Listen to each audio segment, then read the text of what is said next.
Aabot sa 23 indibidwal ang napapaslang linggo-linggo kaugnay sa war on drugs ng pamahalaan ayon sa Philippine National Police o PNP. Samantala, suportado naman ng Pambansang Pulisya ang pamumuno ni Pangulong Duterte. Ito ay sa gitna ng lumulutang na usapin na military junta para mapatalsik umano sa pwesto ang Punong Ehekutibo. Ito ang balita ni Rosalie Coz. Nasa 4,410 na ang nasasawi dahil sa anti-drug operations ng Pambansang Pulisya mula sa July 1, 2016 hanggang July 30, 2018 batay sa datos ng pamahalaan.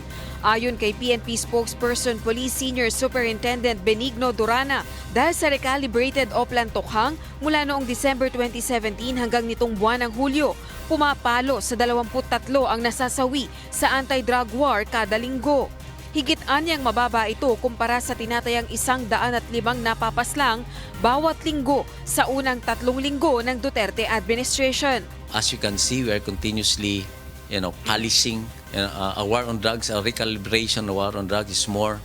We can be tough on crimes, but at the same time we can be humane as well, and making sure that human rights and the constitutional rights of those drug dealers o drug pushers are observed. Muli namang dumepensa ang pulisya hinggil sa mga nadadagdag na bilang ng nasasawi sa anti-drug operations. Just like in internal security operation, we lay down our lives. The enemies of the states were killed in the process as well. This is not heaven. This is the real world. That people will die in the process.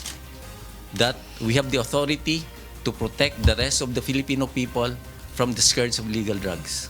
Samantala, hinggil sa lumulutang namang usapin na military junta upang mapatalsik ang Duterte administration, iginiit ng PNP na kaisa sila ng Armed Forces of the Philippines sa pagsunod sa isinasaad ng batas. Dagdag pa nito, suportado nila ang pamumuno ni Pangulong Duterte lalo na't sa ilalim ng Commander-in-Chief, higit na pinalalakas nito ang Pambansang Pulisya kumpara sa nakalipas na mga administrasyon. As far as the Philippine National Police is concerned, I think that has also made clear by the Armed Forces of the Philippines. We will follow the what's written in the Constitution. Rosalie Coz, UNTV News and Rescue, Malacanang.